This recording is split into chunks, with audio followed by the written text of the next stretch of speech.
नहीं चाहता। वो दूल्हा है, अब दुल्हन है। अब क्या करे, यूहन्ना बपतिस्मा देने वाला खड़ा था और उसने बोला वो जगत का पाप उठा ले जाने वाला मेमना है, और उसने दुल्हन को देखकर कहा उसके पीछे हो लो, मैं तो दूल्हे का मित्र हूं, मैं बड़ा आनंदित और हर्षित हूं, जिसका जो दुल्हा है उसका दुल्हन है, मैं दूल्हे का मित्र हूं। बोलो हालेलुया। सो वो दूल्हा है, अब दुल्हन है, और जो नबी बीच में खड़ा था वो दूल्हे का मित्र है। उसने सिर्फ आपको दूल्हे की तरफ उंगली बताने के लिए आया। 1963 के अंदर जब बादल आ गई थी तो अखबार में छप गई, मिस्टीरियस क्लाउड, ऐसा अखबार में छप गया। मतलब रहस्यमय बादल, क्योंकि इतने ऊपर बादल आ नहीं सकता, इतना ऊपर कोई पानी का बूंद नहीं जा सकता। इसीलिए साइंटिफिक ने लाइफ मैगजीन के अंदर डिक्लेयर कर दिया कि ये मिस्टीरियस क्लाउड है। लेकिन वहां बहुत लोग ऐसा उठे, अगर आप इंटरनेट में चेक करेंगे तो अभी जो नबी के संदेश के ऊपर बात करने वाला जो है सुपर शाइन, और भी बहुत सारे लोग हैं जो कहते हैं कि उन दिनों में रॉकेट गया था और वो रॉकेट ने ये बादल को तैयार किया।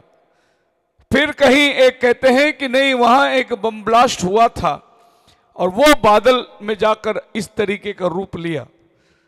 अब ये लोग चर्चा कर रहे हैं वो रॉकेट गया था या बम फटा था या और कुछ हुआ था। मैं कहता हूं जो भी हुआ था, चेहरा मेरा प्रभु का आया था, ये मेरा कहना है। बोलो हालेलुया। एक प्रचारक जो है वो इस बात को प्रचार कर रहा था कि उस दिन जब मूसा लोगों को लेकर चला तो लाल समुंदर नहीं फटा, परंतु लाल नहीं है, वो रीड सी है, रीड सी, रेड सी नहीं है। रीड का मतलब वो पानी पे जो सरकंडा होता है, नहीं इतना ही हाइट होती है उसको, वो पानी पे आता है, सरकंडा बोलते हैं उसको इंग्लिश में रीड बोलते, रीड सी। तो एक सिस्टर ने जोर से हालेलुया बोल दिया, तो प्रचारक ने बोला आपने क्यों हालेलुया बोला? मैं तो आपको बोलता हूं कि वो क्या बोलते, पानी नहीं था, घुटने भर पानी में मूसा उनको ले गया, घुटने भर पानी में मूसा उनको ले गया, रीड समुंदर से, सरकंडे वाले समुंदर से। और जहां सरकंडा पानी में होता है वहां घुटने से ऊपर पानी होता नहीं, थोड़ा शैलो वाटर में वो घास उग के खड़े होते हैं। तो बोले आपने क्यों हालेलुया बोला? वो सिस्टर ने बोली मैं हालेलुया इसलिए नहीं बोला कि वो रीड समुंदर से ले गए, मैं हालेलुया इसलिए बोला कि घुटने भर पानी में पारों की सेना डूब के मरी ना, उसके लिए मैं हालेलुया बोला। मूसा ने समुंदर फाड़ा नहीं फाड़ा वो बात की बात है, चलो मान ही लेते मूसा ने समुंदर नहीं फाड़ा, लेकिन फारो घुटने भर पानी में कैसे डूब मरा, उसके लिए मैं क्या बोलता हूं? हेलो। तो वचन को समझने का तरीका जो है वो लोगों के पास अलग अलग है। एक टीचर स्कूल में पढ़ाते पढ़ाते संडे स्कूल में बोल दी, मुझे नहीं विश्वास है कि योना 3 दिन मछली के पेट में रहा होगा। मैं नहीं मानती, मछली के पेट में कौन रह सकता? तब एक स्टूडेंट ने बोला नहीं टीचर, अगर वो बाइबल में लिखा है तो वो वैसा ही होना चाहिए। तो टीचर ने बोला अगर मैं जो बोलता हूं वो सही और तुम जो बोलते हैं वो झूठ निकला, तो बोले हम स्वर्ग में जाके पूछेंगे योना से आप मछली के पेट में थे या नहीं थे। तो टीचर ने बोला अगर स्वर्ग में नहीं जाएंगे तो स्टूडेंट ने बोला फिर आप पूछ लो, क्योंकि आप पक्का नरक में जाने वाले हैं, मैं तो स्वर्ग में जाने वाला हूं। अगर योना नहीं होगा तो वो नरक में मिलेगा, तो आप पूछ लेना उसको, पर मैं तो ये मानता हूं वो मछली के पेट में था। बोलो हालेलुया। सो आज भिन्न भिन्न तरीके के चीज उभर के आई है। तो नबी ने वो 63 का बादल को देखकर अपने कलीसिया में आकर और उसने वो बादल को दिखाया, बोला कि साइंस कहती है मिस्टीरियस क्लाउड, लेकिन साइंस को मालूम नहीं। जब उसने उसको तिरछा घुमाया, उसमें प्रभु का चेहरा था। तब नबी कहता है अब वो आ गया, मैं जा रहा हूं। क्या कहता है वो आ गया, मैं जा रहा हूं, क्योंकि हम 2 आदमी काम नहीं कर सकते। फिर वो बोलता है कि मेरा काम क्या था? मेरा काम था आपको तैयार करने के लिए, क्योंकि दूल्हे से आपको मुलाकात करना था, ये मेरा काम था और मैंने मेरा काम पूरा कर दिया। अब वो आ गया, अब वो उसका काम करेगा। तो आज काम नबी नहीं कर रहा है, आज काम वो बादल जो आया था वो अपने दुल्हन को तैयार कर रहा है। बोलो हालेलुया। अभी दुल्हन को तैयार करने के लिए कोई व्यक्ति आने वाला नहीं है। जो आना था वो आके चला गया। अभी जो काम होगी वो सिर्फ दुल्हन के अंदर होगी काम। कोई इंडिविजुअल व्यक्ति सीन में नहीं आने वाला है। कोई 8वां प्रॉफिट सीन में आने वाला नहीं है। 8वां प्रॉफिट के नाम पे जितने आए थे, ऐसा दुनिया में अभी पूरा 80 हो गए रहेंगे कम से कम। कितने? 80 पार कर दिए होंगे कि मैं 8वां करके 80 हो गए रहेंगे। और 85 भी आएंगे तो भी वो आदमी वो जगह नहीं आ सकता जो जगह प्रभु ने ऑलरेडी ले लिया है। बोलो हालेलुया। अब हम लोग सब मिलकर छोटे छोटे अंश में जहां भी हम रहेंगे, प्रभु की दुल्हन के रूप में अपना काम को हम लोग जारी रखेंगे। शेष बातें प्रभु पूरा करने वाला है। रैप्चरिंग फेथ प्रभु लेके आने वाला है। आजकल जो पैसे में काम चल रही है, जहां से डॉलर आता है वहां का लोग गुण गाते हैं, और जहां से अगर आपने पैसे दिए और कह दिए कि आने वाला मैं ही हूं, तो मेरा गुण गाने वाले बहुत हैं। लेकिन मैं पैसा नहीं देता हूं किसी को मेरा गुण गाने के लिए। मैं गाता हूं मेरा प्रभु का गुणगान। हालेलुया। सो नबी लोग मध्यस्थ करके चले गए और नबी ने एक बात बताई, अब वो बढ़े मैं घटूं। हालेलुया। जैसा यूहन्ना ने कहा वो बढ़े मैं घटूं। तो जब प्रभु सीन में आ जाता है, हर आदमी घटना चाहिए और प्रभु तुम में बढ़ना चाहिए। बाइबल स्पष्टता से ठीक साफ साफ कहती है। सो आज का संदेश जो शाम में मैं आपको ले जाना चाहता हूं, यीशु पूरी बाइबल की किताब में अपने आप को जाहिर किया। Jesus through out the Bible. और आज का वचन जो शाम में पढ़ना चाहता हूं, इब्रानी 13:8। अगर आपके पास पेन पेंसिल होगा तो आप तैयार बैठिए कि जो आज शाम में आपको देने जा रहा हूं उसको नोट करिए, क्योंकि आज शाम उसको समझने में मुश्किल होगा। आप घर में जाके इसको मनन कर सकते हैं, इसको रिवाइज कर सकते हैं और देख सकते हैं कि आज शाम की संदेश क्या थी। यीशु मसीह कल और आज और युगान युग एक सा है। Jesus Christ is the same yesterday, today and for ever. वो कभी बदलता नहीं। उसके काम करने के तरीके भी वैसे ही हैं। आमोस 3:7 में लिखा है, अपने भविष्यद्वक्ता को बताए बगैर वो कुछ नहीं करता। करने वाला वो है, बताने वाला भविष्यद्वक्ता है। इसीलिए वो अब्राहम के घर जाकर बताया कि मैं सदोम को नाश करने के लिए जा रहा हूं, लेकिन अब्राहम का उसमें कोई रोल नहीं था। अब्राहम खाली ये पूछ रहा था कि अगर उधर 50 हो, 40 हो, 30 हो, यही अब्राहम पूछ रहा था। लेकिन फैसला तो स्वर्ग से हो चुका था, फरिश्ते आ चुके थे सदोम नाश होने वाला ही था। अब उधर 50 भी नहीं, 40 भी नहीं, 10 भी नहीं, जितने थे उनको बाहर निकालना था। वो था लोत और उसके परिवार को बाहर निकालना था। बस निश्चित है, दंड पक्का है। अब अगर 50 हो तो प्रभु शहर को माफ करेगा, अगर 5 हो तो उनको बाहर निकाल के फिर भी शहर को नाश ही करने वाला है वो, क्योंकि सदोम की पाप आसमान तक कहर रही। सो यीशु मसीह का लाज युगान युग एक सा है। आप मेरे साथ बोलिए, यीशु मसीह कल, आज और युगान युग एक सा है। आदमी बदल जाएगा, आज एक बोलेगा, कल एक बोलेगा। आज कनाडा से पैसा आया तो कनाडा वाले के गुण गाएगा, कल न्यूयॉर्क से पैसा आया तो न्यूयॉर्क वाले का गुण गाएगा। आदमी बदल जाएगा, लेकिन यीशु कभी बदलता नहीं। कल, आज, युगान युग वो एक सा है।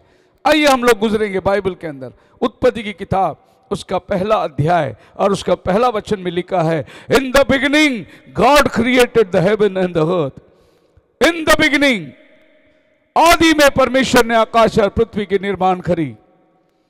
अब याद रखिए कि यह बिगिनिंग नहीं है, क्योंकि बिगिनिंग आसमान और पृथ्वी के निर्माण से नहीं होता, उसके पहले बिगिनिंग है।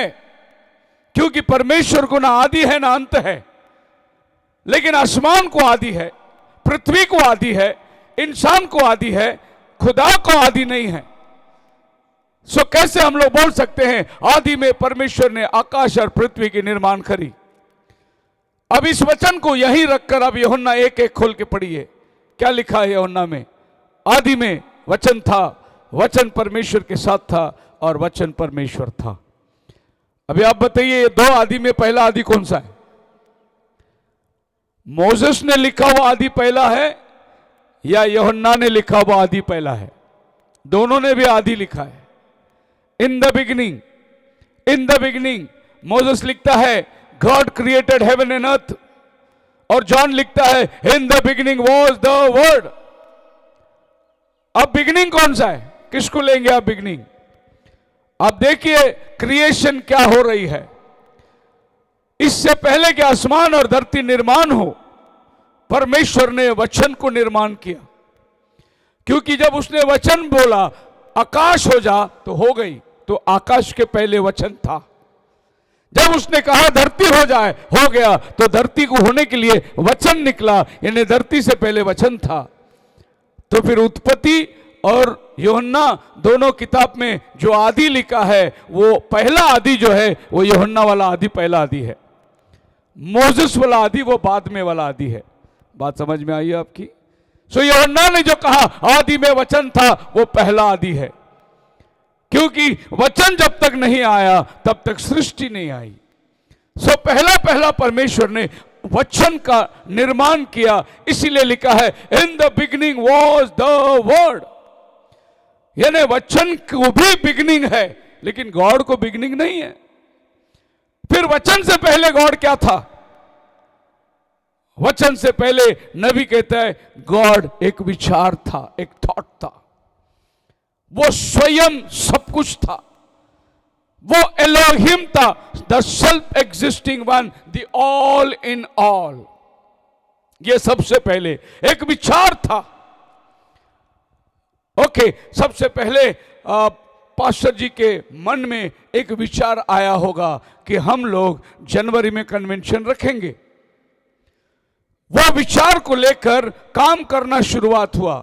सब भाइयों के साथ में मिलकर इस विचार को उनके सामने रखा। फिर लोगों ने बोला ठीक है, हम लोग ये काम को लेकर आएंगे। फिर इसके आगे की उन्होंने कलेक्शन शुरू करी, तारीख फिक्स करी, सारे कामकाज को शुरू करे। लेकिन ये सब आप एग्जिस्टेंस में देखते हैं, ये सब पहले विचार में थी। उसके बाद जब विचार क्रियाशील हो गया, ये सब आज हम देख रहे हैं। ये तंबू, ये स्टेज, ये माइक, ये सब कैसे आ गए? हमारा विचार प्रकट में हो गया। हालेलुया। सो इससे पहले कि परमेश्वर वचन बना, वो विचार था। It was just a thought, self existing one. Elohim का मतलब यह है वो सब में सब था, उसकी कोई सीमा नहीं थी। उस उसको कोई सलाहकार नहीं था, उसके पास कोई फरिश्ते नहीं थे कि वो उसको आराधना करे। और नबी कहता है he was not God himself, वो ईश्वर ही नहीं था, खुदा ही नहीं था। Because God is an object of worship. ईश्वरता जो होता है वो आराधना करने वाली एक वस्तु होती है, और आराधना करने के लिए कोई था नहीं तो वो गॉड ही नहीं था। वो गॉड कब बनता है? जब उसने फरिश्तों को बनाया, और जब फरिश्ते उसको नमन किए तब वो गॉड बन गया। हालेलुया। उसके पहले वो एलोहिम था। तो इस तरीके से परमेश्वर वचन के अंदर बदलते बदलते चला आ रहा है, लेकिन वो नहीं बदला। वो काम करने इस तरीके से अपने आप को रिवील रेवलेशन तक वो अपने आप को रिवील करता रहा। एक एक किताब के अंदर वो अपने आप को प्रकट करता रहा। जब वो गॉड ही नहीं था, वो एलोहिम था, उसके अंदर सारे विचारे थे, तो एक ख्याल उसके अंदर था कि मैं बाप बनना चाहता हूं। ये उसके अंदर अपनी ख्याल थी। लेकिन जब तक बेटा नहीं तो वो बाप कैसे बनेगा? इसलिए पहले उसने बेटा को बनाया ताकि वो बाप बन जाए। जब वो आदम को बनाया तो वो बाप बन गया। बोलो हालेलुया। उसके अंदर चंगाई देने का वरदान था, लेकिन कोई बीमार ही नहीं तो वो चंगाई देने वाला कैसे बन सकता? इसीलिए आदम को वो बीमारी में गिराया और वो बोला अब चंगाई देने वाला मैं हूं। उसके अंदर उद्धारकर्ता का क्वालिटी था, लेकिन कोई पापी ही नहीं तो उद्धारकर्ता कैसे कहलाएगा? इसीलिए आदम को गिरना पड़ा पाप में, और वो एक कदम और उठाकर रखा, मैं ही उद्धार करता हूं, मैं ही तेरा छुड़ाने वाला हूं। बोलो हालेलुया।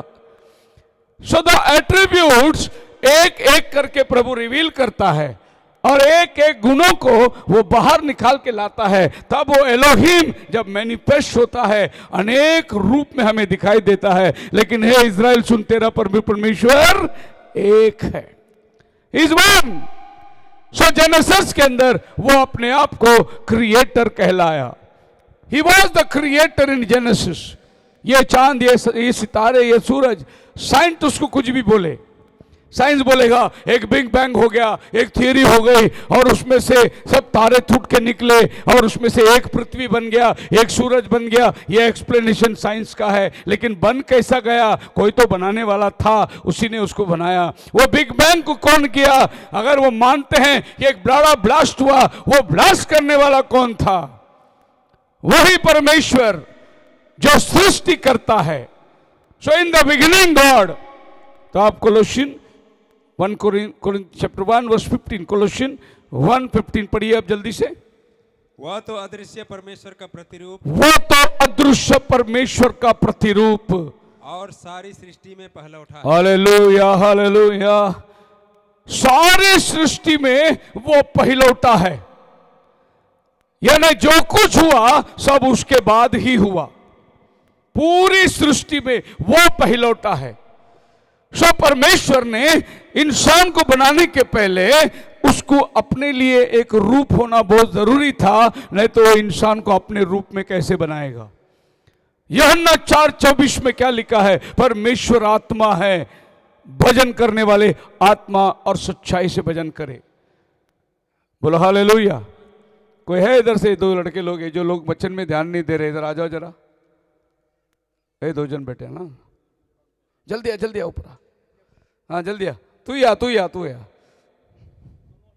दोनों आओ ना नीचे। चलो दूसरा कोई आओ।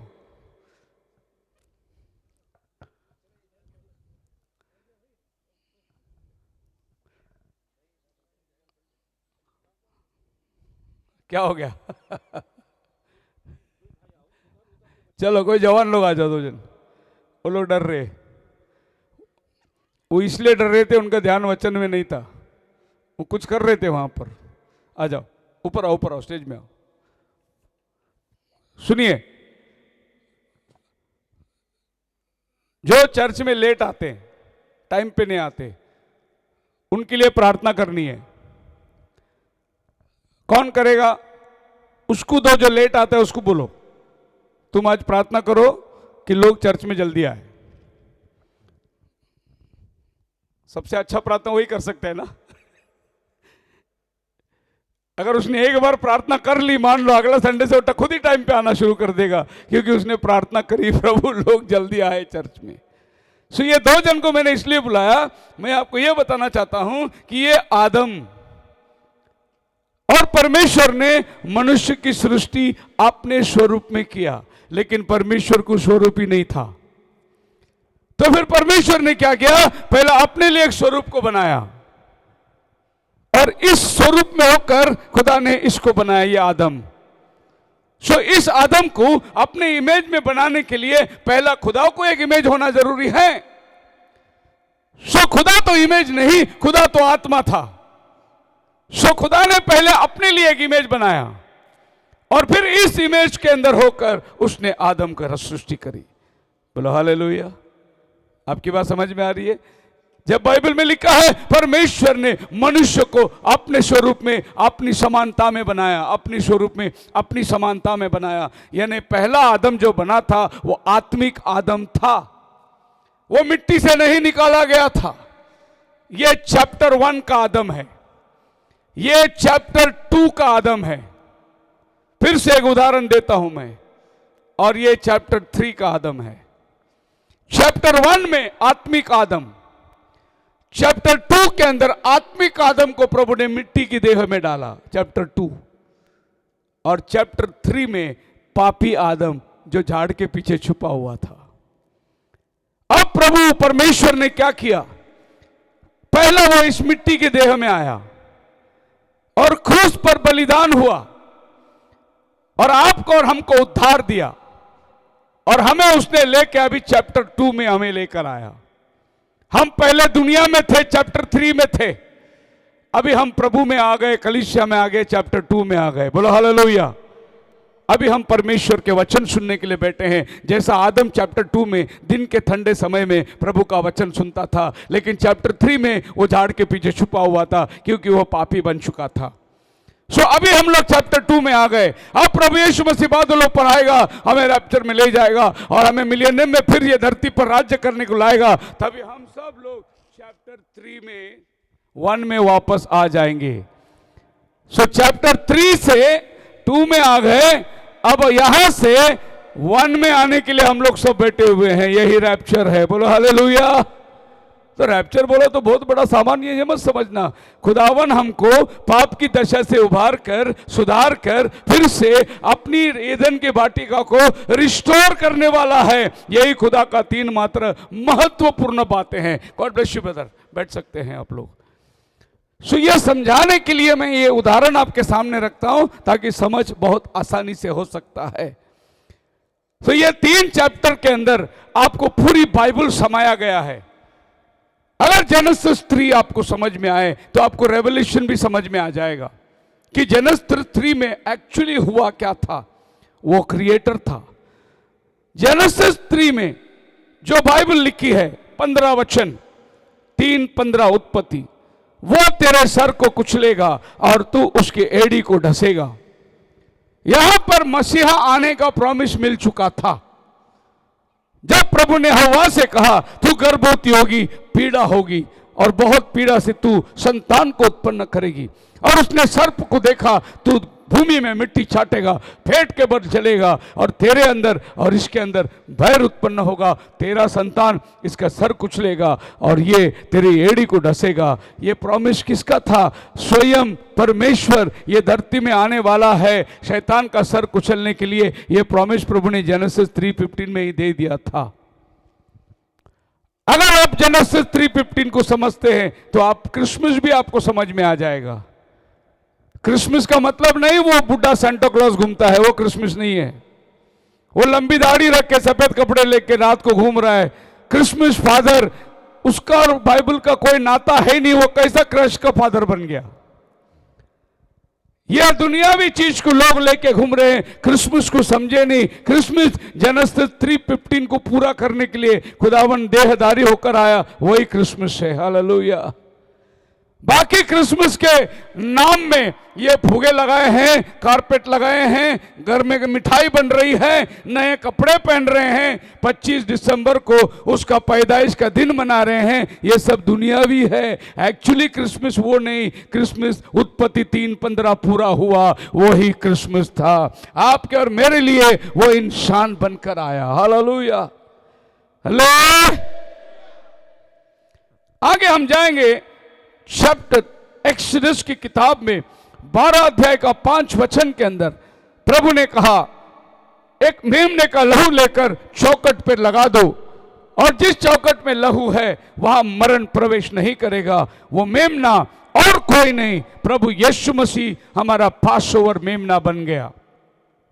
आज उसके लहू लगाने से आपके चौखट के ऊपर मरण प्रवेश नहीं करेगा, आप जीवन के हकदार होंगे। तो मिस्र देश की गुलामी से निकलने के टाइम जो मेमना मारा गया और वो चौखट पर लगाया हुआ लहू जो उनको अगले 40 साल जंगल में लेके चला। एक मेमने के लहू में इतनी ताकत थी कि 40 साल उनको जंगल में संभाले। यीशु मसीह के लहू में कितनी ताकत है जो आज आपको और हमको रैप्चर तक लेके जाने की सामर्थ्य रखता है। तो निर्गमन के अंदर ये 12वां अध्याय में जो मेमना मारा गया वो प्रभु यीशु मसीह का एक प्रतिमा था। उसके बाद हम देखते हैं मोसेस जा उस होरे पहाड़ पर, वहां चट्टान से बात करना, मैं उस चट्टान पे खड़े रहूंगा। पहली बार उसने मारने को कहा, दूसरी बार उसने सिर्फ बोलने को कहा, और मोसेस जाकर उस चट्टान पर लाठी मारी। होरे पर्वत पर चट्टान ने पानी दिया। पहला कुरिन्थियन 10वां अध्याय में पौल कहता है वो चट्टान यीशु था। बोलो हालेलुया।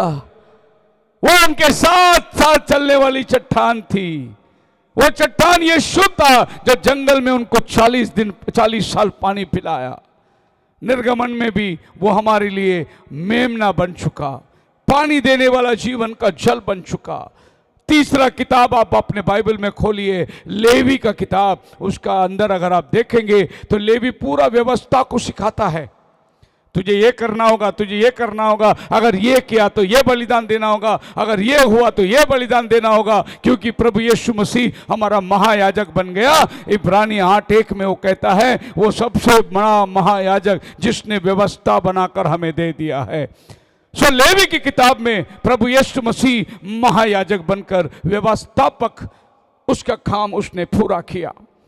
चौथा किताब गिनती, नंबर्स, यहां पर वो हमारे लिए अग्नि स्तंभ, रात को और दिन को बादल का स्तून बनकर हमारे साथ साथ चला। प्रभु यीशु मसीह जो अग्नि स्तंभ पौलुस को रास्ते पर दमस्कस के मिला, पूछा कौन है? बोला मैं यीशु हूं जिसे तू सताता है। यही अग्नि स्तंभ जो पौल ने देखा, यही अग्नि स्तंभ इस्राएल के ऊपर खड़ी रहती थी। 40 साल उनको रोशनी देती रही। निर्गमन में वो हमारे लिए बादल का स्तून बन गया और अग्नि का स्तून बन गया। व्यवस्था विवरण के अंदर 18 अध्याय 15 वचन में मूसा कहता है मुझ जैसा एक भविष्यद्वक्ता प्रभु तुम्हारे बीच में उठाएगा। और यह किताब के अंदर प्रभु यीशु मसीह मूसा जैसा एक भविष्यद्वक्ता तुम में से प्रभु उठाएगा। ये मोसेस प्रभु यीशु मसीह के बारे में कह रहा था कि तुम्हारे अंदर एक भविष्यद्वक्ता मेरे जैसा उठने वाला है, जो आगे चलकर प्रभु यूहन्ना 3 में पूरा करता है मोसेस ने जंगल में क्या उठाया था। आगे जाएंगे जोशुआ का किताब, जो कि 6वां किताब माना जाता है। यहां पर एक दिन जोशुआ आकर उस यरीको शहर की निरीक्षण कर रहा था कि ये शहर को कैसे लड़ना है, कैसे जाना है, कहां से हमला करेंगे, क्योंकि यरीको का शहर दीवार बहुत बड़ी शहर थी और उसमें 8 रथ चल सकती थी। इतना बड़ा हिफाजत किया हुआ शहर, ये शहर को कैसे गिराना है। जब यरीको में देख रहा था तो सामने एक लंबा चौड़ा आदमी खड़ा हो गया तलवार लेकर। बोला जोशुआ मैं परमेश्वर के उपस्थिति से नीचे उतर कर आया हूं, ये शहर जीतना तेरा काम नहीं, ये शहर हम जीत के तुम्हें देने वाले हैं। हालेलुया। जोशुआ ने तलवार निकाला, बोला कौन है तू? तू हमारे ओर है या दुश्मन के ओर है? उसने कहा मैं स्वर्ग से उतरा हूं, ये लड़ाई तेरा नहीं, ये लड़ाई मेरा है। हालेलुया। यहां पर यीशु मसीह हमारा कप्तान बनकर आके खड़ा हो गया और यरूशलेम जेरिको को गिराकर वो इजराइल को आगे लेके जाता है। 7वां किताब आपके बाइबल के अंदर जजेस है। इस जजेस के अंदर वो हमारा न्यायी बन गया और अलग अलग लोगों को उठाकर वो लोगों का न्याय करता रहा और अद्भुत तरीके से वो न्याय किया। शिमशोन को उठाया उसने, लंबा बाल शिमशोन की, इतना घना बाल था कि उसको 7 चोटी पहननी पड़ती थी, उसके सर पे 7 लठे गिरती थी। जब वो शिमशोन चलता था तो लोग बोलते थे ये खुदा का नाज़िर है। उसके सर की 7 चोटी 7 कलीसिया काल को दर्शाता है। उसके सर पे जो चूड़ा नहीं पेरा वो उसके नाज़रीपन को दर्शाता है। 20 साल उसने इजराइल की रक्षा करी। जब भी पवित्र आत्मा आता वो कभी गेड़ को उखाड़ देता, कभी रस्सी को तोड़ देता, उसको कोई काबू नहीं कर सकता था। ये न्यायों के रूप में प्रभु ने उनके साथ में न्याय किया। इसी दरमियान एक शामगार नाम का छोटा आदमी था, उसके हाथ में एक बैल हाँकने वाली ऑक्स गोड छड़ी थी, जो आज बकरी चराने वाले रखते हैं। छोटा सा छड़ी आज नोकीला होता है, उससे वो बैल को टोसते हैं। वो छोटी सी छड़ी में उसने 600 सिपाहियों को मार गिराया जो तलवार और ढाल लेके आए थे। वो शामगार नहीं था, वो प्रभु यीशु मसीह न्यायी बनकर उनको मार गिराया। बोलो हालेलुया। एक गधे के जबड़े से शिमशोन ने 1000 सैनिक को मार के गिराया। एक गधे के जबड़े से शिमशोन उन तलवार और ढाल लेके आए हुए लोगों को एक गधे की हड्डी से, जबड़े की हड्डी से उसने मार के गिराया था। वो शिमशोन नहीं था, वो यीशु मसीह शिमशोन में होकर काम कर रहा था। कितने कहेंगे हल्ले। न्यायियों की किताब, उसके बाद आता है रूत की किताब, 8वां किताब, जहां पर रूत नवमी से कहती है मैं तेरे साथ चलूंगी, तेरे लोग मेरे लोग होंगे, जहां तू रहेगा वहां मैं रहूंगा, जहां तू मरेगी वहां मैं मरेगी, तेरा खुदा मेरा खुदा होगा। और पाने चली गई अपने घर पे, लेकिन रूत नवमी को बोली मैं तुझे छोड़ने वाली नहीं, मैं तेरे साथ साथ चलूंगी। नवमी बोलती है मेरे पास अभी कोई संतान है ही नहीं, मेरे दोनों बेटे मर गए, मेरा पति भी मर गया, अभी कोई बच्चा भी मुझे होने वाला है नहीं, और मेरा कोई वहां देश में है नहीं, तू मेरे साथ क्यों चलती है। रुत बोली नहीं, मैं वहीं रहूंगी जहां तू रहेगा, तेरे लोग मेरे लोग होंगे।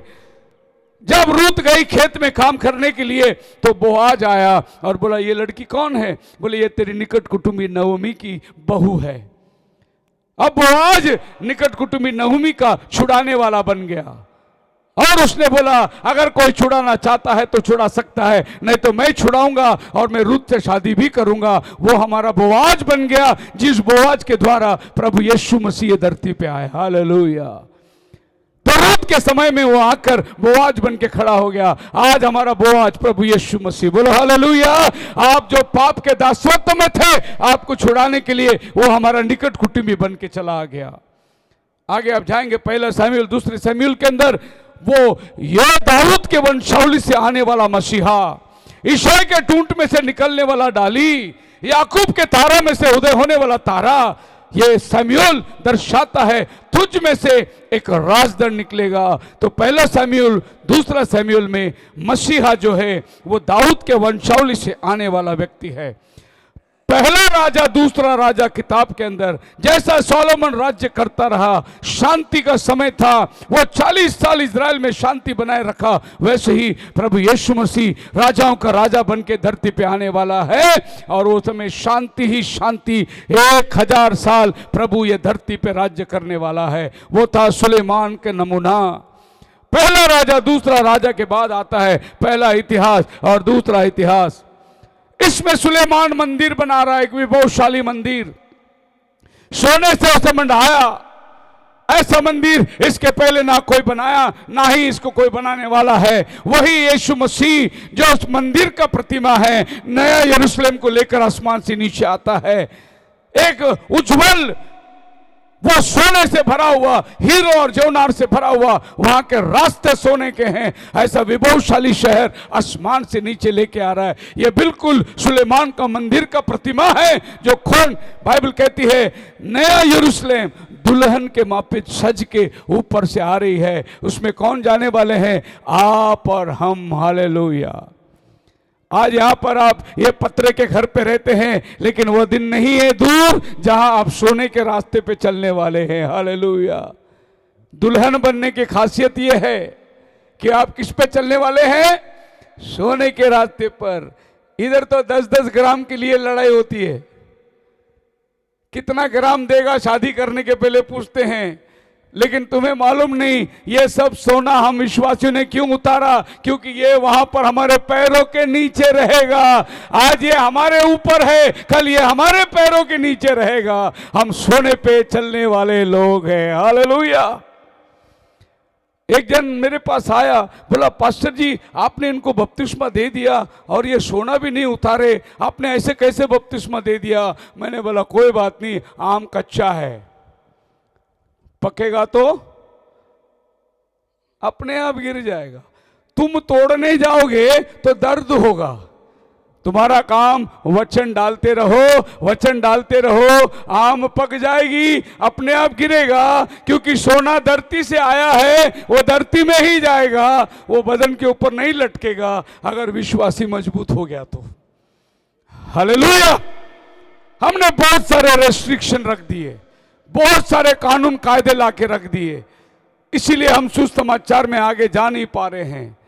आपका काम है वचन डालते रहो, वचन डालते रहो, वचन डालते रहो।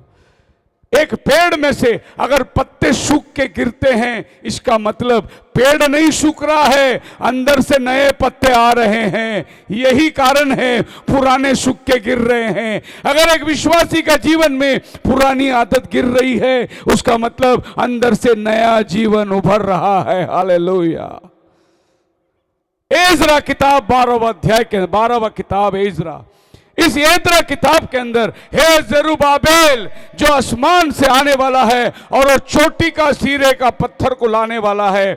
जरुब्बाबेल महायाजक वो मंदिर का पाया डाला और उसका चोटी का काम भी जरुब्बाबेल पूरा करेगा। जरुब्बाबेल हमारा वह परमेश्वर दोबारा मंदिर को बनाया था।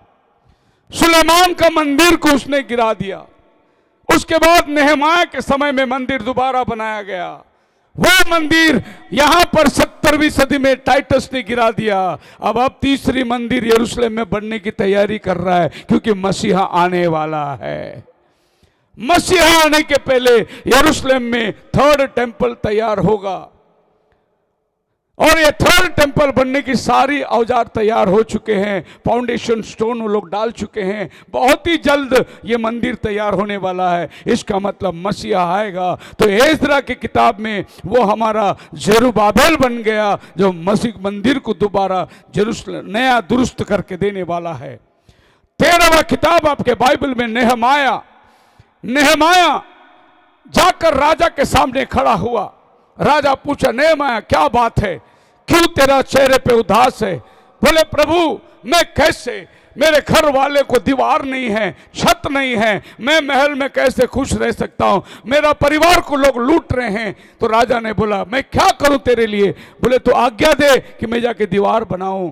राजा ने कहा साइरस जा, तू क्या क्या चाहिए तुझे लेके जा। नेहमाया एक राजा को पानी पिलाने वाला, चाय पिलाने वाला, पूरा जेरूशलेम दीवार को खड़ा कर दिया। प्रभु को काम करने के लिए कोई महान आदमी की जरूरत नहीं, वो एक चाय वाले के द्वारा ही काम कर सकता है। वो नेहमाया बनकर आया और यरूशलेम की दीवार 12 दिन में उसने खड़ा कर दिया। बाइबल का 14वां किताब एस्तर। एस्तर रानी जब आई चुनकर, उस समय में एक आदमी का नाम था मोर्देखाई। ये राजा के दरबार में बैठता था एक भिखारी बनकर, और वो अन्य जाति जाते आते थे, राजा सब लोग सलाम करते थे, मोर्देखाई कभी सलाम नहीं करता था उसको। मोर्देखाई बोलता था हम अन्य जातियों के सामने कभी झुकने वाले नहीं। एक दिन वस्ती रानी ने इनकार कर दिया। राजा ने बहुत बड़ा जेवनार बनाई और वहां पर लोगों को बुलाकर खाने पीने लगे, और उसने अपने रानी को बुलाया उसका सुंदरता दिखाने के लिए। वस्ती रानी बोली मैं नहीं आऊंगा। राजा का अपमान हो गया और मंत्रियों ने राजा से कहा अगर तेरी वस्ती रानी आने से इनकार किया तो हमारे घर में भी औरतें हमें इनकार कर देगी। इसीलिए कुछ ना कुछ उपाय कर रस्ती रानी को निकाल दे और उसकी जगह दूसरा रानी की चुनावट कर। और मोर्दकै ने उस बात को सुन लिया। वो घर में गया, बिन बाप का औलाद एस्तर रानी को तैयार किया। बोला गपचुप जा तो उनके बीच में अपने आप को जाहिर मत कर। खुदा ने एस्तर रानी के साथ रहा। उसका 12 महीना तैयारी हुई। 12 महीना तैयारी के बाद जब राजा के सामने आया, राजा एस्तर पर प्रसन्न हुआ। बोला मांग तुझे क्या चाहिए। हालेलुया। एस्तर रानी ने बोला मेरे लोगों को मारने की तैयारी कर रही है, उनका हिफाजत चाहिए। वो मोर्दकै जो दरबार में बैठकर इजराइल को एक रानी बना के दे दिया। हालेलुया। प्रभु यीशु मसीह वहां मोर्दकै के रूप में एस्तर को रानी बनाकर एक अन्य जाति रानी ये देश पर राज्य करती थी। आपको मालूम है, मेरे साथ एक बार एक मुठभेड़ हो गया। एक बहुत बड़ा हिंदू समाज का आदमी मेरे पास आया। बोला कि आप लोग क्रिश्चियन लोग बहुत धोखा देते हैं। आप लोगों को वीर सावरकर ने कहा था ये देशद्रोही लोग हैं। जब उन्होंने ऐसा बोला, मैं बोला साहब हम कैसा देशद्रोही, हमारे बाइबल में हिंदुस्तान का नाम है, हम कैसे देशद्रोही बन गए। बोले किधर लिखा है। मैं एस्तर का पहला अध्याय पहला वचन खोल के पढ़ लिया। वहां लिखा है हिंदुस्तान से इथोपिया तक एस्तर रानी राज्य करती थी। मैं बोला हमारा बाइबल का रानी या देश में राज्य करती थी भाई, हम कैसे पराये हो गए। अल्लाह आप मेरे साथ हैं। हमारा रानी बाइबल का रानी, उसने देखा कि बाइबल में हिंदुस्तान का नाम है। मैंने उसको पूछा अभी तुम्हारे ग्रंथ में हिंदुस्तान का नाम बताओ। किधर भी नहीं है, लेकिन मेरा बाइबल में मेरा देश का नाम लिखा हुआ है। मेरा बाइबल में, आपको मालूम है महात्मा गांधी बाइबल को मानने वाला था। एक गाल पर मारे दूसरा गाल दे दे, यीशु मसीह का शिक्षण था। वो बाइबल पढ़ता था, उसके पास हमेशा नया कर रहता। प्रभु ने उस पर इतना दया किया कि आप अपना बाइबल का पहला पन्ना खोलो, देखो उसमें महात्मा गांधी का नाम है। पहला पन्ना देखो बाइबल कहां छपा हुआ है। बेंगलुरु महात्मा गांधी रोड है क्या? सबके बाइबल में महात्मा गांधी का नाम है। बोलो अल्लाह।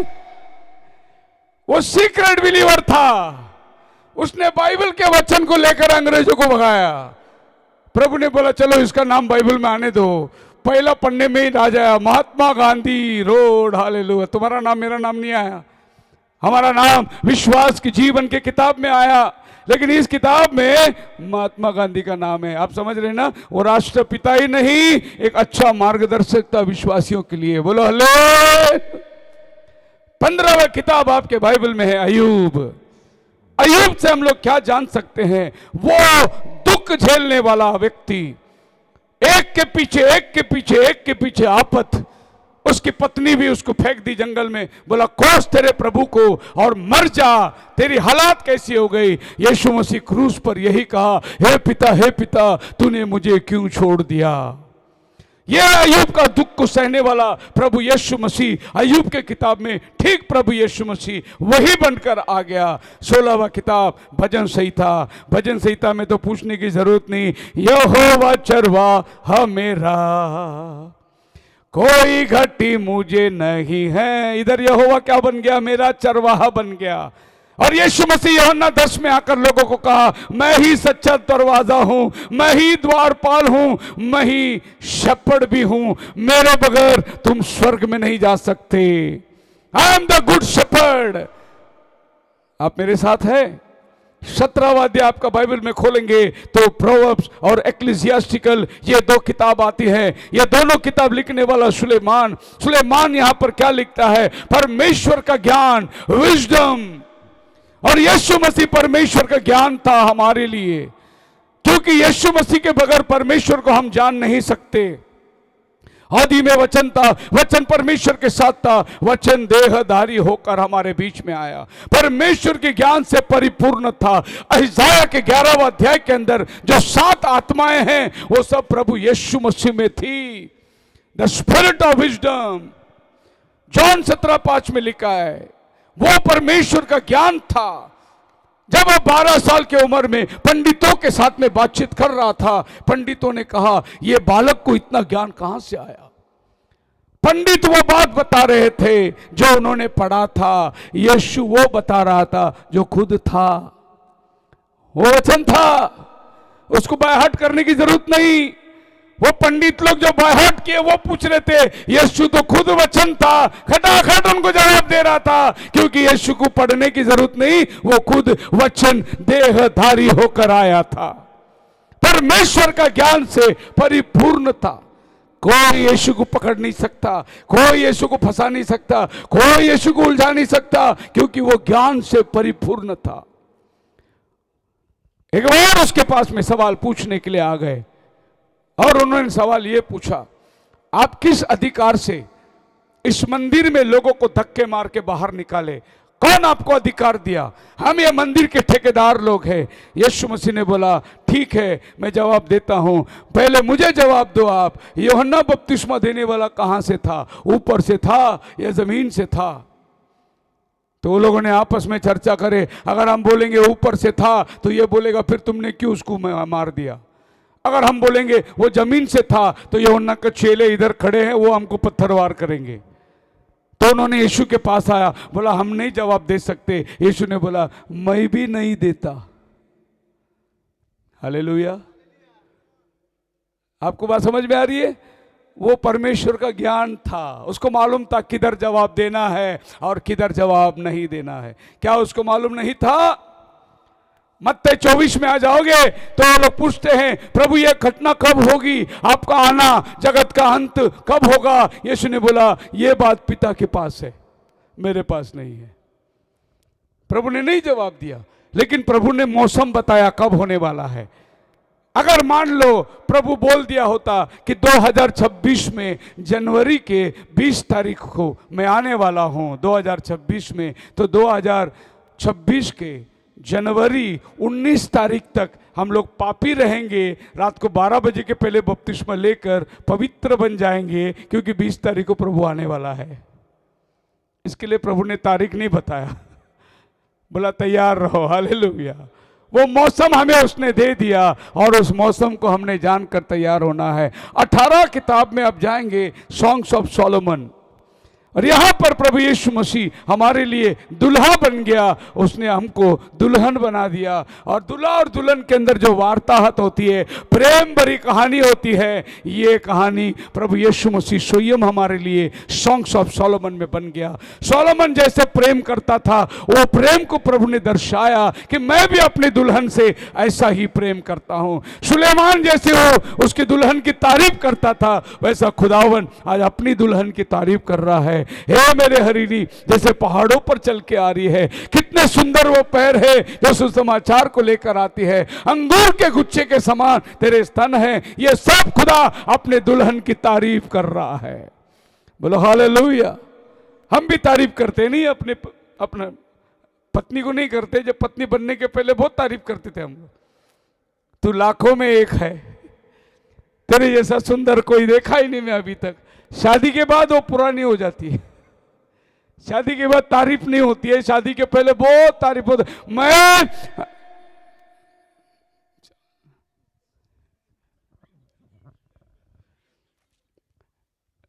एक लड़का बेचारा, एक क्रिश्चियन लड़की से मोहब्बत हो गई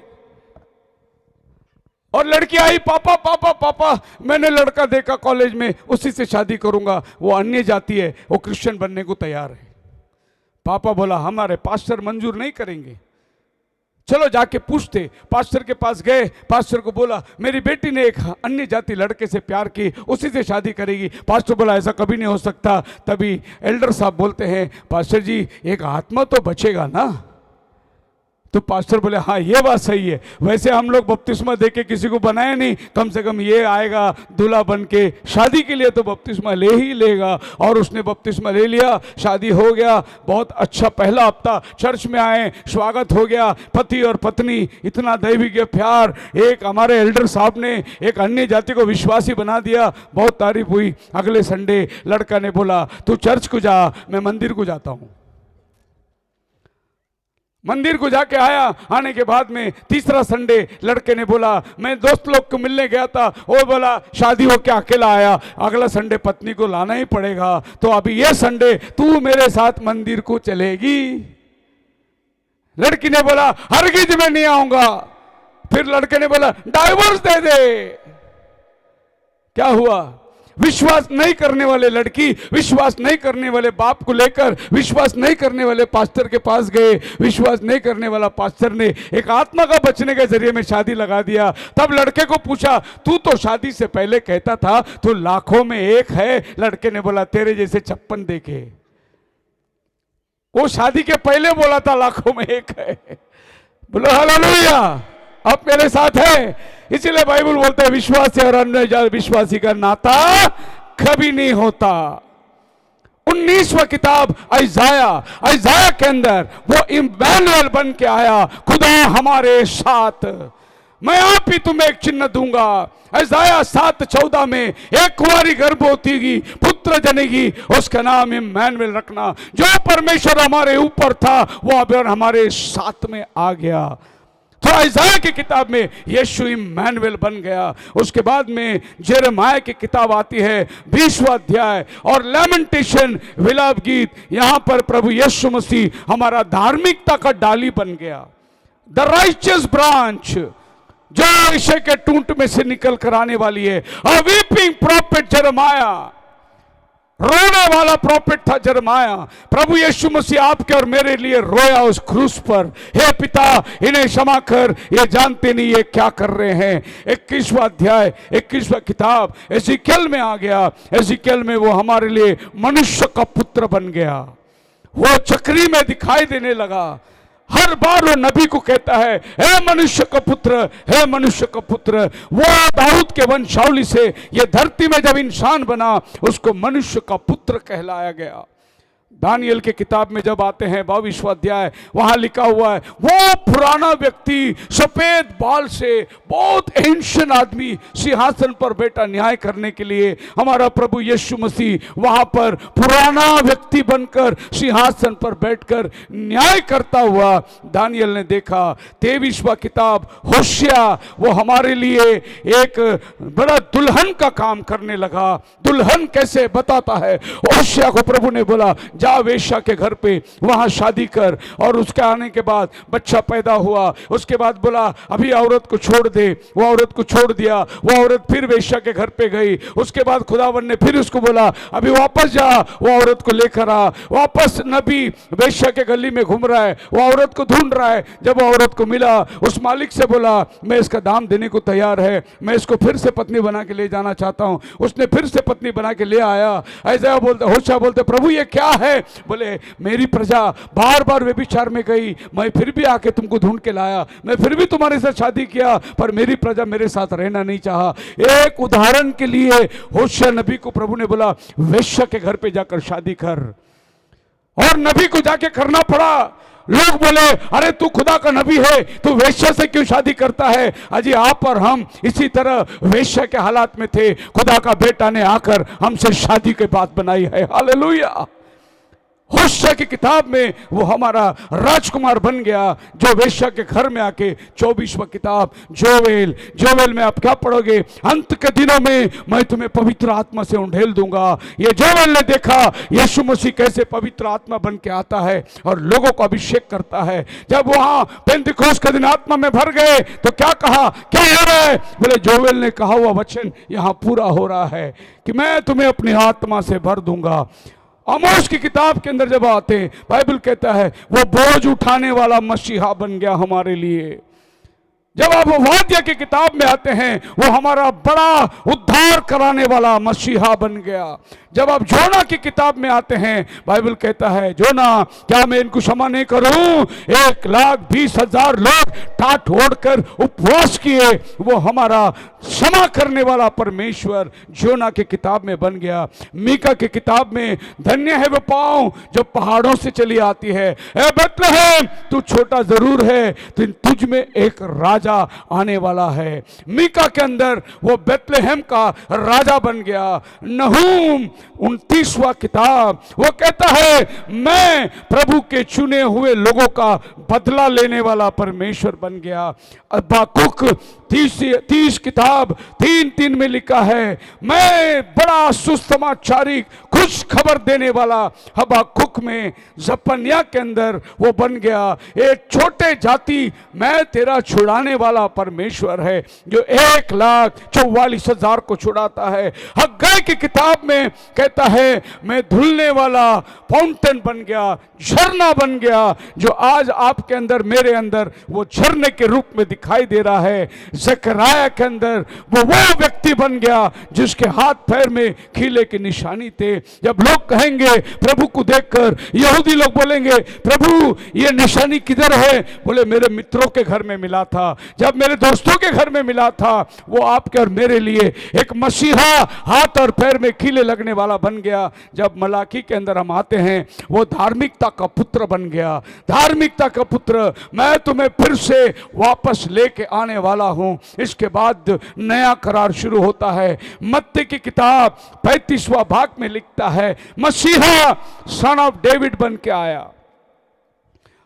दाऊद का पुत्र कहलाया वो। मत्ती की किताब में, मरकुस की किताब में वो परमेश्वर का पवित्र जन, बोझ उठाने वाला व्यक्ति बन गया। लूक की किताब में वो सन ऑफ मैन करके कहलाया। जॉन की किताब में वो अनगिनित नाम उसका था। जॉन की किताब में लैम्ब ऑफ गॉड बन गया, ब्रेड ऑफ लाइफ बन गया, लाइट ऑफ द वर्ल्ड बन गया, आई एम बन गया, the door of the ship बन गया, गुड शेपर्ड बन गया, रिजरेक्शन एंड लाइफ बन गया, the way the truth and the life बन गया, और वो द ट्रू वाइन बन गया। जॉन की किताब में अपने आप को इतनी जगह से उसने मैंने पेश किया। जब वो प्रेषित की किताब में आता है वो कहता है वो राजघराने का मैं जीवन का हकदार जो आसमान पर उठा लिया गया। एक ही व्यक्ति जो जीते जी आसमान पर गया, प्रभु यीशु मसीह। उसके बाद रोम का किताब आता है, कहता है एक आदमी के द्वारा पाप जगत में आई, पाप गर्भवती होकर मृत्यु को जन्म दिया, मृत्यु सब जाति में फैल गया। उसी तरह एक धार्मिकता आया, हमारे लिए क्रूस पर मरा, उसके द्वारा आज हम जितने पाप में गुलाम थे सब धार्मिकता के अंदर आ गए, हमारे पाप की क्षमा हो गई। बोला हल्ले। पहला कुरिन्थियन, दूसरा कुरिन्थियन के अंदर वो लास्ट आदम बन गया। पहला आदम ने मिट्टी का था, मृत्यु को लाया। दूसरा आदम स्वर्ग था, जीवन को लेकर आया। 42वां गलातियन की किताब में वो हमारा छुटकारा देने वाला परमेश्वर, वो हमें छुड़ाने वाला, he will set you free. इफिसियों की किताब में वो हमारा कोने का सिरे का पत्थर बन गया। हम प्रेरितों के शिक्षण पर बांधे गए हैं, कोने का सिरे का पत्थर प्रभु यीशु मसीह हो गया। फिलिपियों की किताब में the God who meets our need, वो हमारे लिए सफिशिएंट है। यीशु है, सब है तुम्हारे पास, यीशु नहीं कुछ नहीं तुम्हारे पास में, हर स्थिति को पूरा करने वाला। कोलोसियन की किताब में परमेश्वर की परिपूर्णता सदैव इस देह में वास करती है, वो हमारे लिए फुलनेस ऑफ गॉड हेड बन गया। पहला थिस्सलुनीकियों, दूसरा थिस्सलुनीकियों, वो जल्दी आने वाला राजा बन गया, बादलों पर सवार होकर आने वाला है। पहला तिमोथियुस, दूसरा तिमोथियुस के अंदर एक ही मध्यस्थ बन गया, परमेश्वर और मनुष्य के बीच में एक ही बिछवाई, जो कि हमारा प्रभु यीशु मसीह। तीतुस की किताब में हमारा आशा बन गया, वो आशा जो कभी टलने वाला नहीं। फिलेमोन की किताब में वो हमारा निकट कुटुंबी मित्र बन गया, क्योंकि फिलेमोन की किताब में एक अद्भुत बात आप देख सकते हैं। वहां पर ओनेसिमस नाम का एक आदमी है, जेल में पौलुस को मिला, पौलुस ने उसको पकड़ा, सुसमाचार सुनाया और उसको भेजा किसके घर में? फिलेमोन के घर में भेजा। फिलेमोन पहला डीकन था। फिलेमोन के घर से यह आदमी ने चोरी करके भागा था, पुलिस पकड़ ली, जेल में डाल दी। जेल में पौल बैठा है, बोले अरे तू यहाँ क्या कर रहा है? बोले मालिक के घर में चोरी कर दिया, अब तेरा छुटकारा होगा। पौल छत लिखता है, है? बोले जा फिलेमोन को दे देना। और फिलेमोन को लिखता है, अगर इसने तेरे घर से कुछ चोरी किया मेरे खाते में डाल, अभी ये तेरे लिए नौकर नहीं, इसको भाई बना के अपना। फिलेमोन एक बड़ा दिल रखने वाला, अपने घर में चोरी किया हुआ आदमी को फिर से गले लगाता है। जैसा पौलुस बोलता है, ये मेरा बेटा है, अगर इसने तेरा कुछ खाया मेरे खाते पे लिख देना। ये है फिलेमोन का किताब। एक सही डीकन, एक सही विश्वासी, एक सही एल्डर, दुश्मन को भी गले लगाने वाला एक आदमी बन गया। प्रभु यीशु मसीह दर्शा रहा है, इब्रानी की किताब में वो सारे वस्तुओं का मालिक बन गया। He was the heir of all things. Yakub की किताब में द ग्रेट फिजिशियन। तुम में कोई बीमार हो, तेल मलकर प्रार्थना करो, विश्वास की प्रार्थना के द्वारा रोगी बच जाएगा। वो हमारा बड़ा डॉक्टर बन गया। पहला पत्रस, दूसरा पत्रस के अंदर हम सब प्रभु के भेड़े हैं। हमारा प्रधान याजक जो महायाजक ही है परंतु महाचरवा भी है, जब वो आएगा सब परिपूर्णता पूरा हो जाएगी। 1 John, 2 John, 3 John, he was the everlasting love, हमेशा का प्रेम। यहूदा की किताब में जब आते हैं, our God and saviour, Revelation में जब हम आते हैं, king of kings, lord of lord, प्रभुओं का प्रभु, राजाओं का राजा, जेनेसिस से लेकर रेवलेशन तक हम यीशु को ही देखते हैं और किसी को बीच में लाना मत। यीशु ही है जो तुम्हें लेने को आने वाला है। खुदावन आप सबको बड़ी आशीष दे।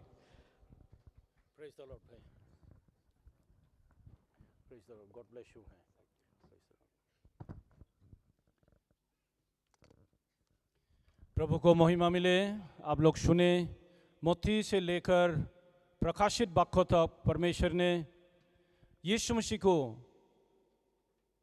हमारे लिए प्रकट किया। और यीशु मसीह ने इस धरती पर जन्म लेने का समय स्वर्गदूत ने यूसुफ को बोला, यूसुफ यूसुफ तुम अपना पत्नी मरियम को लेने के लिए डरना मत, वो पुत्र जनेगी और तू उसका नाम को यीशु रखना, क्योंकि वो अपना लोगों का सारे पापों से उसको उद्धार करेगा।